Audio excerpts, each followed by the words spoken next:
বিসমিল্লাহির রহমানির রহিম। আসসালামু আলাইকুম। সম্মানিত শিক্ষক শিক্ষিকা মণ্ডলী, সম্মানিত অভিভাবক, প্রিয় শিক্ষার্থী বন্ধুরা, জিল্লুর রহমান উচ্চ বিদ্যালয়ের পক্ষ থেকে, জিল্লুর রহমান উচ্চ বিদ্যালয়ের অনলাইন ক্লাসের পক্ষ থেকে সবাইকে শুভেচ্ছা ও স্বাগতম। আশা করছি এই বৈশ্বিক মহামারীতে আপনারা সবাই ভালো আছেন এবং আমরা যেন এই মহামারী থেকে সুস্থ থাকতে পারি, করোনা ভাইরাস থেকে মুক্ত থাকতে পারি, স্বাস্থ্যবিধি মেনে চলতে পারি। মহান আল্লাহ তাআলার কাছে আমরা সর্বদা প্রার্থনা করি এবং প্রার্থনা করব, এই আশা ব্যক্ত করছি। আমি মুস্তাক আহমদ মুন্সি, সহকারী প্রধান শিক্ষক, জিল্লুর রহমান উচ্চ বিদ্যালয়। আজকে আমি আলোচনা করব নবম দশম শ্রেণীর গণিত বিষয়ের ধারা, শান্ত ধারা বলা হয় বা সসীম ধারা বলা হয়। 13তম অধ্যায়ে আমি একটা ক্লাস নিয়েছি। আমি আজকেও একটি ক্লাস নিব এবং আরও একটি ক্লাস নিব, 3টি ক্লাস নিব। প্রিয় শিক্ষার্থীদের উদ্দেশ্যে বলছি, এই অনলাইন ক্লাসের মাধ্যমেই বৈশ্বিক মহামারীতে যেহেতু স্কুলে যাওয়া আসা সম্ভব হচ্ছে না, অ্যাসাইনমেন্টের মাধ্যমে এবং সংসদ টিভির আমার ঘরে আমার স্কুলের মাধ্যমে এবং অভিজ্ঞ শিক্ষক মণ্ডলীর অনলাইন ক্লাসের মাধ্যমে, লাইভ ক্লাসের মাধ্যমে তোমাদেরকে পড়াশোনা চালিয়ে যেতে হবে, স্বাস্থ্যবিধি মেনে পড়াশোনা চালিয়ে যেতে হবে, এই আশা ব্যক্ত করছি। নবম দশম শ্রেণীর যে গণিত বিষয়ের 13তম অধ্যায় ধারা, শান্ত ধারা বা সসীম ধারা। এখানে সসীম ধারা নিয়ে আলোচনা হয়েছে, শান্ত ধারা নিয়ে আলোচনা হয়েছে, অসীম ধারা এখানে আলোচনা হয়নি। অসীম ধারা আলোচনা হয়েছে উচ্চতর গণিতে, নবম দশম শ্রেণীর উচ্চতর গণিত বিষয়ে। আজকে আমার যে ধারার উপরে যে ক্লাস, 3টি আলোচ্য বিষয় হচ্ছে, আমি 3টি নিয়ে কথা বলবো। 1 নম্বর আলোচ্য বিষয়, প্রথম n সংখ্যক স্বাভাবিক সংখ্যার যোগফলের সূত্র প্রতিষ্ঠা, তারপরে সমান্তর ধারার যোগফলের সূত্র প্রতিষ্ঠা ও গুণোত্তর ধারার যোগফলের সূত্র প্রতিষ্ঠা।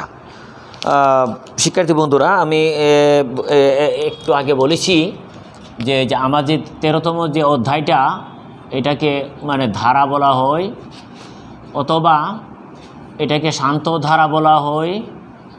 শান্ত মানে সীমানা আছে যাদের, সসীম, অথবা তাকে সসীম ধারা বলা হয়। এই সসীম ধারাতে আমাদের নবম দশম শ্রেণীর বইয়ে 2 ধারা বা শান্ত ধারা বা সসীম ধারা। আমাদের নবম দশম শ্রেণীর যে 13তম অধ্যায়ে পাঠ্যপুস্তকে 2 ধরনের ধারা এখানে সেটিং করা হয়েছে। একটি ধারা হচ্ছে সমান্তর ধারা, সমান অন্তর, পরপর 2টি পদের পরপর পাশাপাশি বা পরপর 2টি পদের অন্তরটা সমান থাকবে, তো ওইভাবে একটা ধারা। আরেকটা ধারা হচ্ছে পরপর 2টি পদের অনুপাত সমান থাকবে, 2টি পদের অনুপাত সমান এবং 2টি পদের অন্তর সমান। তাহলে যে ধারার পরপর 2টি পদের অন্তর সমান, ওই ধারাটিকে বলা হয় সমান্তর ধারা।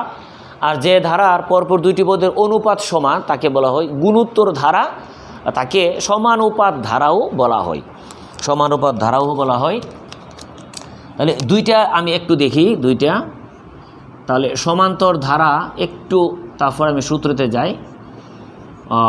সমান্তর ধারা অন্তর সমান থাকবে, যেমন 1 + 3 + 5 + 7 + 9 + 11 ইত্যাদি ইত্যাদি। একটি সমান্তর ধারা।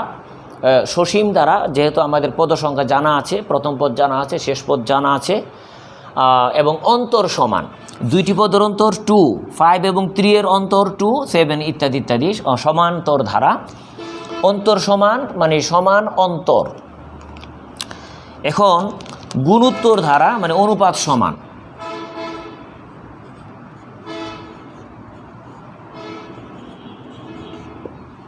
গুণোত্তর ধারা মানে অনুপাত সমান। এটা দিয়ে দেখায় 1 + 3 + 9 + 27 + 81 প্লাস 243। এই যে ইহাও একটি ধারা, এটাও একটা ধারা। এই ধারার মধ্যে প্রথম পদ 1 এবং শেষ পদ 243। তার মানে আমাদের শুরু থেকে শেষ পর্যন্ত পদ সংখ্যা আমাদের জানা আছে, এই জন্য ইহা একটা ধারা বা শান্ত ধারা বা সসীম ধারা। এবং 3 এবং 1 এর অনুপাত 3, 9 এবং 3 এর অনুপাত 3, 27 এবং 9 এর অনুপাত 3। এরকমভাবে পরপর দুইটি পদের অনুপাত 3 মানে সমান। তাহলে এটাকে বলা হয় গুণোত্তর ধারা বা সমানুপাত ধারা। তাহলে এই দুইটি ধারা নিয়ে একটু কথা বলবো, এবং দুইটি ধারার যে সমষ্টি, যে n সংখ্যক প্রথম n সংখ্যক সংখ্যার পদের সমষ্টি নির্ণয় করার সূত্রটা আমি তৈরি করছি।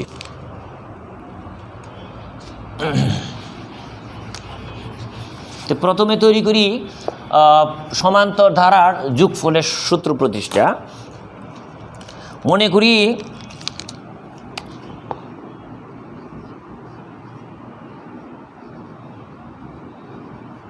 করি একটি সমান্তর ধারার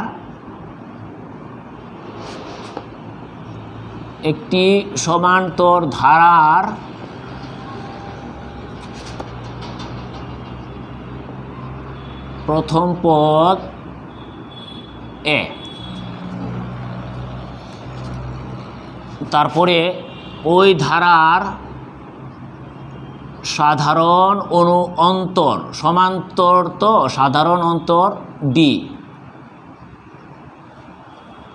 এ দা প্রথম পদ এট ফার্স্ট, আর ডি দা হচ্ছে ডিফারেন্স সাধারণ অন্তর। আচ্ছা, শেষ পদ মনে করি পি, এবং পদ সংখ্যা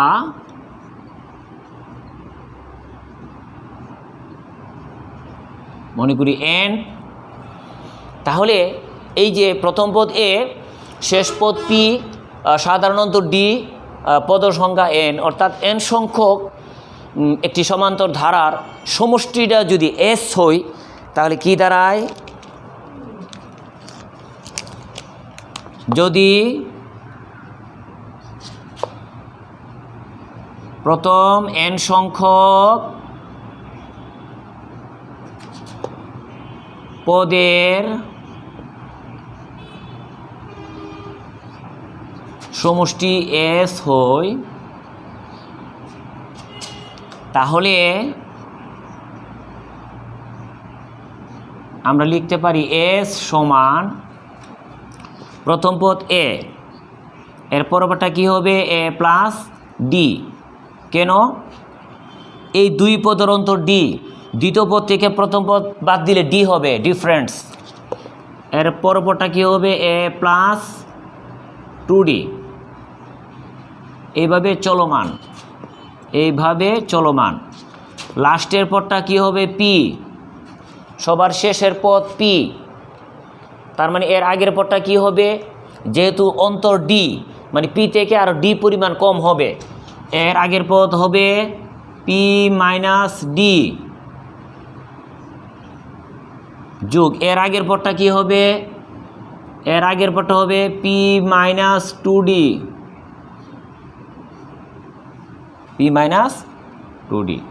তো এখানে ডট ডট ডট অ্যান্ড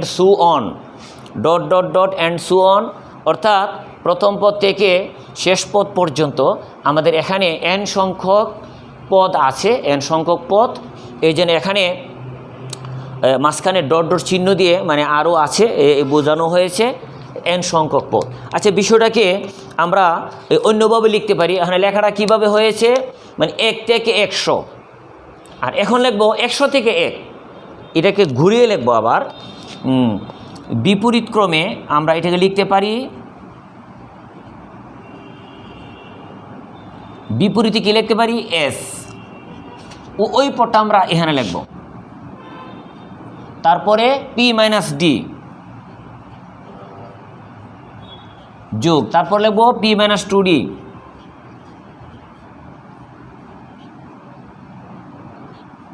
আচ্ছা, তারপরে লিখব এই যে প্রথম পদটা আমরা শেষে লিখব, তারপর লিখব এ প্লাস ডি, তারপর এ প্লাস 2d। প্রিয় শিক্ষার্থী বন্ধুরা, এখানে বিষয়টা এরকম, 1 থেকে 100 পর্যন্তর যোগফল s, আর এখানে হয়েছে 100 থেকে 1 থেকে আমরা বৃদ্ধি পেয়ে 100তে আসলাম, সাপোজ 100 মনে করলাম, আর এখানে 100 থেকে নিচে গিয়ে আমরা একে পৌঁছাইলাম। তাহলে এই এর সমষ্টি s, এর সমষ্টিও s। আমরা এটাকে একটা যোগ করব, এটাকে আমরা যোগ করব। যোগ করলে s এবং s, যোগ করলে 2s, এটা যোগ করলে a প্লাস পি।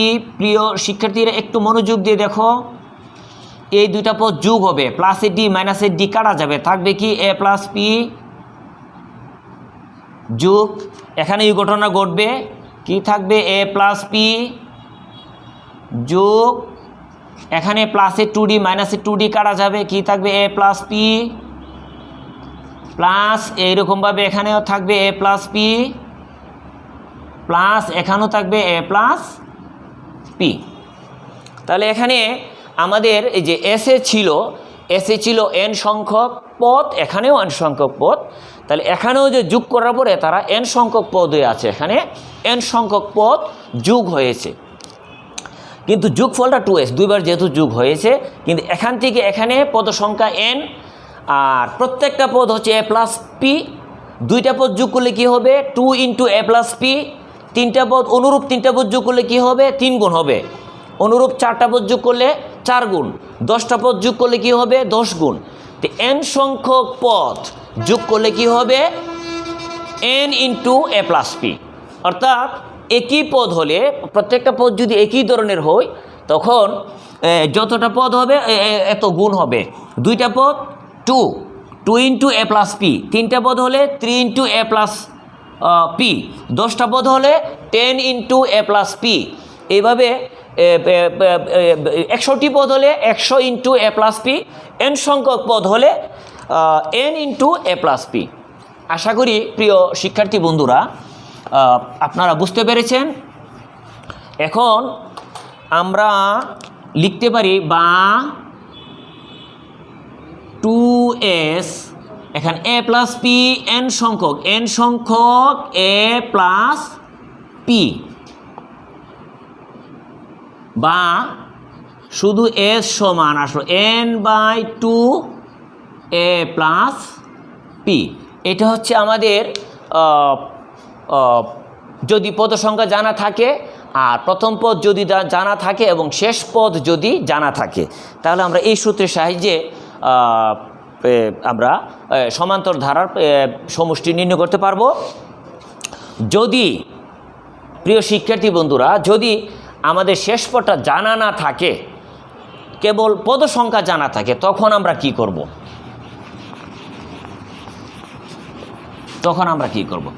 যদি শেষ পদ জানা না থাকে কিন্তু পদ সংখ্যা জানা আছে, পদ সংখ্যা জানা থাকতে হবে, নাইলে হবে না। তাহলে আমরা এই শেষ পদটা বের করে নিব, আমাদের শেষ পদটা জানা নাই। এখন আমরা কি করি, শেষ পদ এখানে একটা কিছু লক্ষ্য করা গেছিল। প্রথম পদে কী ছিল a, দ্বিতীয় পদে কী ছিল a প্লাস ডি, দ্বিতীয় পদে ডি একবার ছিল, তৃতীয় পদে কী ছিল a প্লাস 2d, তার মানে তৃতীয় পদে ডি দুইবার ছিল, চতুর্থ পদে ডি 3বার ছিল, তার মানে আমার যততম পদ এখানে ডি একটা কম থাকে। তাহলে এখানে আমরা শেষ পদটা বের করে নিই,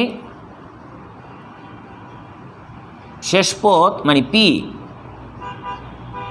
তাহলে শেষ পদ মানে পিটা মানে কি nতম পদ। তাহলে আমরা কি দেখেছি, আমরা দ্বিতীয় পদে a প্লাস ডি, তৃতীয় পদে a প্লাস 2d, মানে ডিটা দ্বিতীয় পদে একটা ডি, তৃতীয় পদে 2টা ডি, চতুর্থ পদে 3টা ডি একটা কম। তাহলে আমরা লিখতে পারি a প্লাস, যেহেতু nতম পদ একটা কম হবে, n-1 ইন্টু ডি। তাহলে আমরা পি এর মানটা পেয়ে গেলাম, পি মানে nতম পদ। আমরা এই যে সমান্তর ধারাটা যখন লিখেছিলাম, তখন আমরা লক্ষ্য করেছি এখানে যততম পদ এখানে ডি একটা কম থাকে, সুতরাং এনতম পদে এ প্লাস এন ডি হবে না, এন মাইনাস ডি হবে। তাহলে এখানে পি এর পরিবর্তে আমরা এটা বসায় দিই, পি এর পরিবর্তে, সুতরাং এস সমান n/2, তারপরে এ পি, পি এর বদলে আমরা কি লিখতে পারি, A plus n-1 into D second bracket. Finally আমাদের সূত্রটা হয়ে গেল n/2, তারপরে 2a plus n-1 into D. প্রিয় শিক্ষার্থী বন্ধুরা, এই মুহূর্তে আমি যে সূত্রটা প্রতিষ্ঠা করেছি, একটা সমান্তর ধারার প্রথম পদ জানা থাকলে এবং শেষ পদ জানা থাকলে এবং পদ সংখ্যা জানা থাকলে আমরা এই সূত্রটা আমরা সরাসরি ইউজ করতে পারবো। এটা আমরা ইউজ করতে পারবো। এখানে এসটা হচ্ছে সামেশন, এন্ড হচ্ছে পদ সংখ্যা, প্রথম পদ শেষ পদ। আর যদি আমরা প্রথম পদ জানি আর পদ সংখ্যা জানি কিন্তু শেষ পদ না জানি তাহলে, এবং সাধারণ অন্তরটা জানি, তাহলে আমাদের এই সূত্রটি লিখতে হবে। এই সূত্রটি লিখতে হবে এস মানে সামেশন পদ সংখ্যা এন, প্রথম পদ এ, আর এনটা হচ্ছে পদ সংখ্যা, আর ডিটা হচ্ছে কমন ডিফারেন্স মানে সাধারণ অন্তর। তাহলে আশা করি শিক্ষার্থী বন্ধুরা তোমরা বুঝতে পেরেছ। আমি আমার আলোচনাতে এইটা আগে এসে পড়ছে, এইটা আমি আলোচনা করেছি সমান্তর ধারার যোগফলের সূত্র প্রতিষ্ঠা।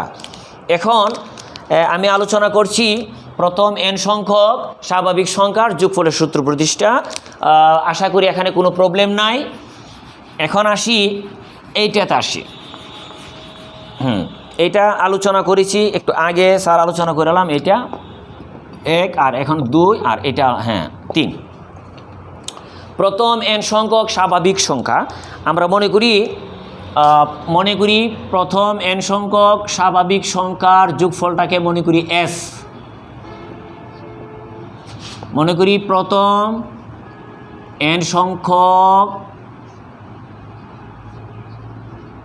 স্বাভাবিক সংখ্যার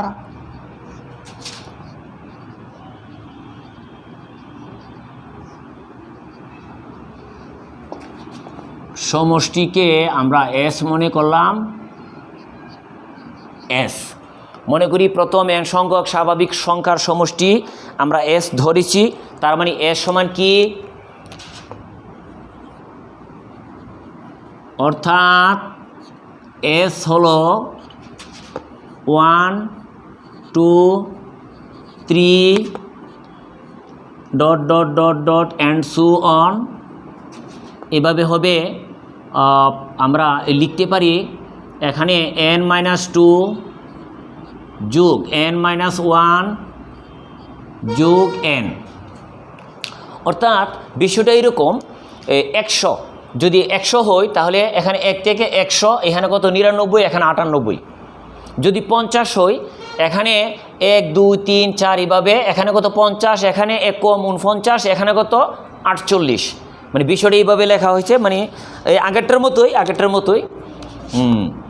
বিপরীতে এটাকে আমি বিপরীতে লিখি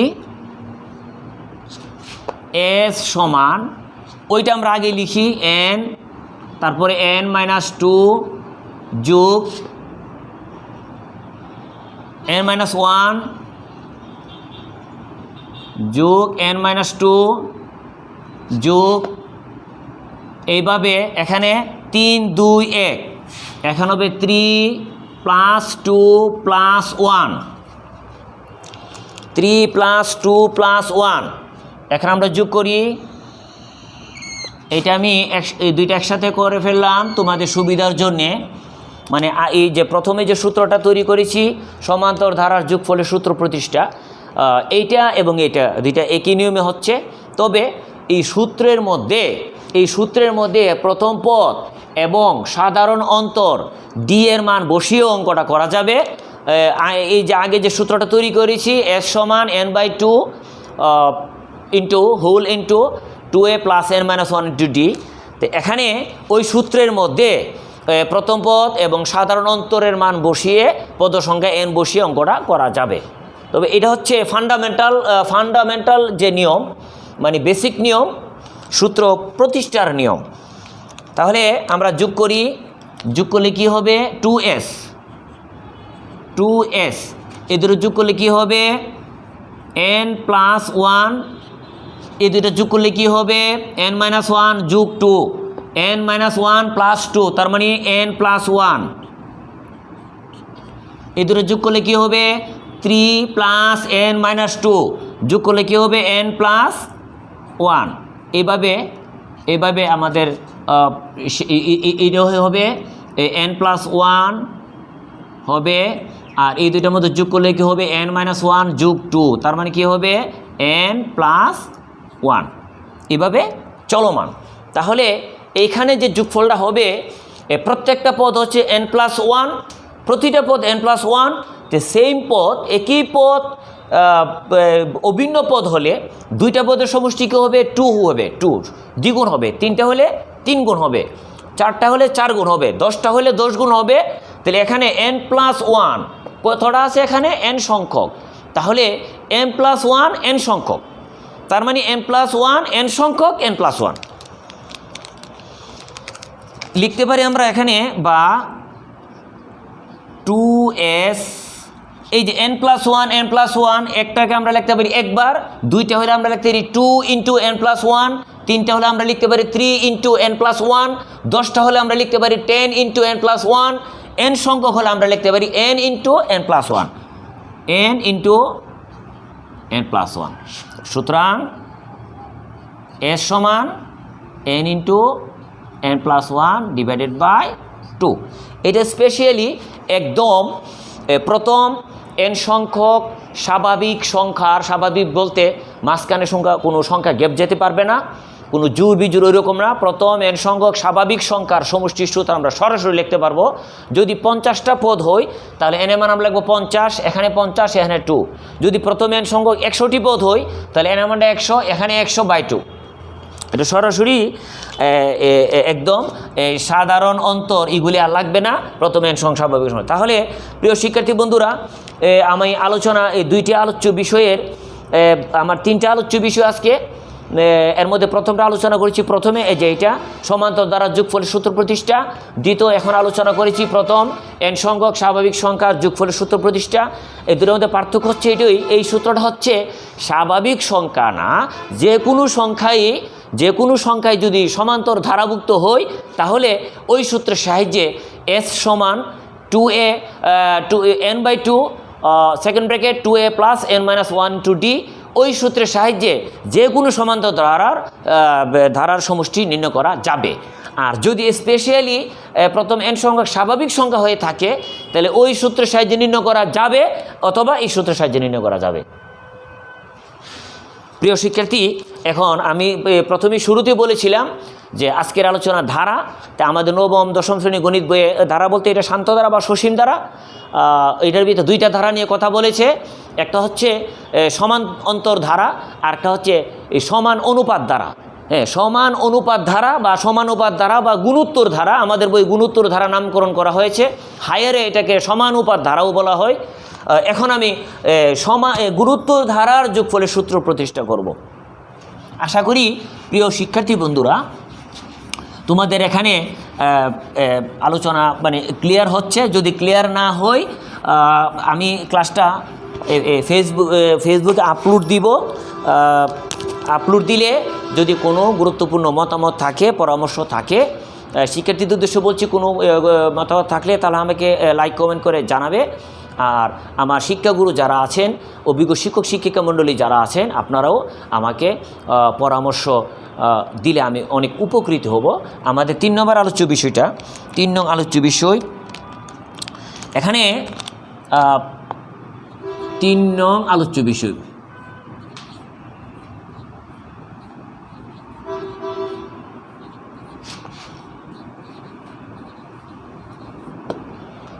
তিন নং আলোচ্য বিষয়ে এখানে কথা হচ্ছে গুণোত্তর ধারা।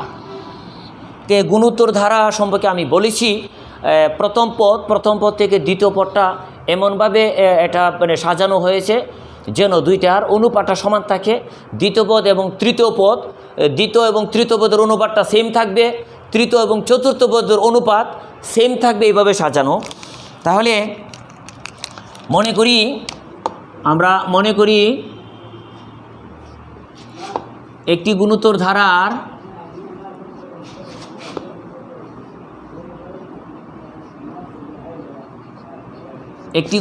ধারার প্রথম পদ এ, আর এখানে যেহেতু সাধারণ অন্তর নাই, সাধারণ অনুপাতটা আমরা রেশিও বলা হয়, রেশিও, এই জন্য আর দ্বারা প্রকাশ করব। আর সাধারণ অন্তর ছিল ডি, মানে ডিফারেন্স, কমন ডিফারেন্স, ডি দ্বারা প্রকাশ করা হয়েছিল। আর এখানে যদি রেশিও মানে অনুপাত, ধরি আমরা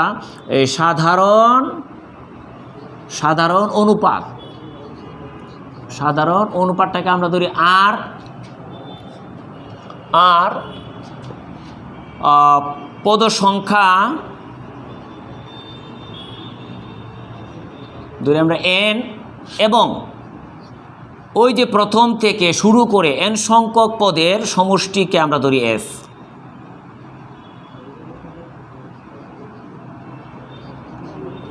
সমষ্টিকে আমরা এস ধরি, এস।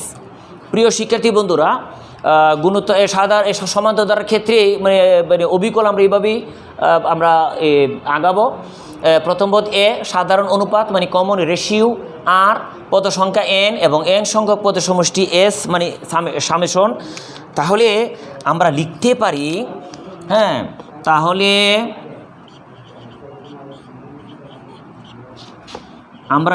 পারি, গুণোত্তর ধারাটাকে আমরা লিখতে পারি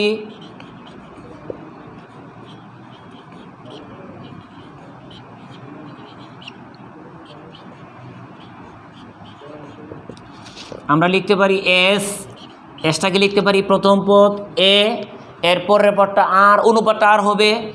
সুতরাং এ আর মানে এ আর কে দ্বিতীয় পদকে এ দ্বারা ভাগ করলে অনুপাত কত হবে? আর। এর পরের পদটা কী হবে? এ আর স্কোয়ারকে মানে তৃতীয় পদকে দ্বিতীয় পদ দ্বারা ভাগ করলে কী হবে? শুধু আর হবে, মানে সাধারণ অনুপাতটা আর, সাধারণ অনুপাত কত? আর। এখানে একটা বিষয় এইভাবে। এখন আমার শেষের পদটা লিখব। শেষের পদটা কি হবে? আমরা বলছি পদ সংখ্যা হবে এন। এখানে একটা বিষয়, মজার বিষয় দেখি আমরা। এই প্রথম পদে আমাদের আর আছে জিরো, আর এর পাওয়ার 0। দ্বিতীয় পদে আর এর পাওয়ার 1, তৃতীয় পদে আর এর পাওয়ার 2। পদ সংখ্যা তৃতীয় পদ, কিন্তু আর এখানে 2, একটা কম আছে। চতুর্থ পদে আর 3টা, দ্বিতীয় পদে আর 1টা, প্রথম পদে আর আছে 0, আর টু দি পাওয়ার 0। তাহলে আমাদের সর্বশেষ যে পদটা হবে, এই পদটা হবে এনতম পদ। এনতম পদ আর থাকবে, এন সংখ্যক আর থাকবে না, একটা কম থাকবে। তাহলে এনতম পদে আমাদের আর থাকবে এ into r to the power n-1। তাহলে এনতম পদে এ আর টু দি পাওয়ার n কিন্তু থাকবে না, কারণ দ্বিতীয় পদে আর টু দি পাওয়ার 2 নাই, আর টু দি পাওয়ার 1, তৃতীয় পদে আর টু দি পাওয়ার 3 নাই, আর টু দি পাওয়ার 2। এইভাবে এনতম পদে আর টু দি পাওয়ার n থাকবে না, একটা কম থাকবে। ওকে, এখন আমরা এটাকে উভয় পক্ষকে আমরা আর দ্বারা গুণ করব। উভয় পক্ষকে আর দ্বারা গুণ করব। গুণ করলে এখানে কি হবে? এস আর দ্বারা গুণ করলে কি হবে? এ আর। দ্বিতীয় পরে আর দ্বারা গুণ করলে কি হবে? এ আর স্কোয়ার। এটাকে আর দ্বারা গুণ করলে কি হবে? এ আর কিউব। এটাকে আর দ্বারা গুণ করলে কি হবে? এ আর টু দি পাওয়ার 4, ইত্যাদি ইত্যাদি ইত্যাদি। এখানে সর্বশেষ যে পদটা ছিল আর টু দি পাওয়ার n-1, এখন আমরা আর দ্বারা গুণ করেছি। এখানে আর n-1 মানে n থেকে একটা কম ছিল, এখন আর দ্বারা গুণ করলে আরেকটা আর দ্বারা গুণ করলে আর টু দি পাওয়ার n হবে, মানে যেটা কম ছিল এটা ফিল আপ হয়ে যাবে। এখন হবে a into r to the power n। এখানে প্রত্যেকটা পদ এখানে আর যুক্ত হয়েছে, এখানে আর একটা বেড়েছে। তো এইভাবে তৃতীয় পদে আর কিউব। এখানে একটা সুবিধা আছে, এখানে প্রথম পদে আর, সুতরাং এনতম পদেও আর আছে। তাহলে প্রথম পদে r1, দ্বিতীয় পদে r2, তৃতীয় পদে r3, সুতরাং এনতম পদে আর টু দি পাওয়ার n। এখন এইটাকে আমরা যোগ করব। বিয়োগ করব, বিয়োগ, সরি এটা বিয়োগ করব, বিয়োগ করলে এখানে কি দাঁড়ায়, এস মাইনাস এস আর সমান, এখানে শিক্ষার্থীরা একটু তোমরা দেখো বিয়োগ করলে কি দাঁড়ায়, এখানে প্লাস, এখানে মাইনাস, এখানে প্লাস মাইনাস, এটা প্লাস এটা মাইনাস, এটা প্লাস এটা মাইনাস। 6, 7-এ যখন আমরা বিয়োগ করতাম তখন নিচের চিহ্নগুলো আমরা প্লাসটাকে মাইনাস এবং মাইনাসটাকে প্লাস করে আমরা দেখিয়ে দিতাম, অর্থাৎ নিচের চিহ্নের পরিবর্তন হবে। এই বিষয়টা এখানে হচ্ছে, এটা প্লাস এটা মাইনাস, তাহলে প্লাস এবং মাইনাস কাটা যাবে, এটা প্লাস এটা মাইনাস কাটা যাবে, এভাবে কাটা যাবে, এটাও কাটা যাবে, কারণ এখানে কি আছে a r⁴ আর মাইনাসের a × r⁴। এখন এটা কিন্তু কাটা যাবে না, এটা কাটা যাবে না, কারণ এটা কাটা গেলে এরপরে একটা পদ থাকতে হবে, কিন্তু এর আগের যে পদটা এরকম একটা পদ, এই হুবহু এই পদটা এই পদের আগের পদ, এই পদের আগের পদ হুবহু এই পদ আছে, তার মানে এইভাবে কাটা যাচ্ছে, আমাদের কাটাটা এইভাবে যাচ্ছে, এইভাবে কাটা যাবে, এইটাও কাটা যাবে, কারণ এই পদের হুবহু মানে একদম আগের পদটা হবে a × r⁴ যা এখানে আছে, আর এই পদ কাটা যাবে না, কারণ এরপরে আর কোনো পদ নাই, কারণ n সংখ্যক পদ, nতম পদ এখানেই শেষ। তাহলে বিয়োগ করলে ডান পাশে কি দাঁড়ায়, বাম পাশে এস থেকে বিয়োগ করলাম এস মাইনাস এস আর এখানে উপরে থাকে প্লাসের এ, আর এটা যদি নিচে মাইনাসের ar n।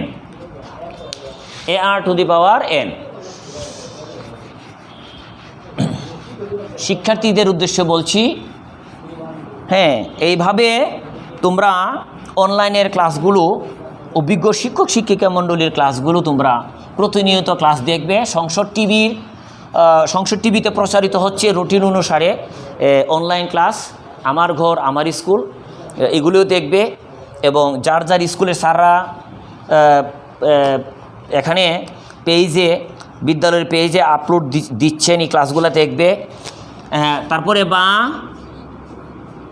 বা এসটা কমন নিলে প্রথমে 1 থাকবে মাইনাস আর, এখানে 1 আছে, হ্যাঁ কমন নিলাম, ডান পাশে কি আছে, এ কমন নিলাম, 1 মাইনাস r⁴n। সুতরাং S is equal to a × 1 minus r⁴n divided by 1 minus r। প্রিয় শিক্ষার্থী বন্ধুরা, আমরা একটা গুণোত্তর ধারার প্রথম n সংখ্যক পদের সমষ্টি নির্ণয়ের সূত্র প্রতিষ্ঠা করেছি।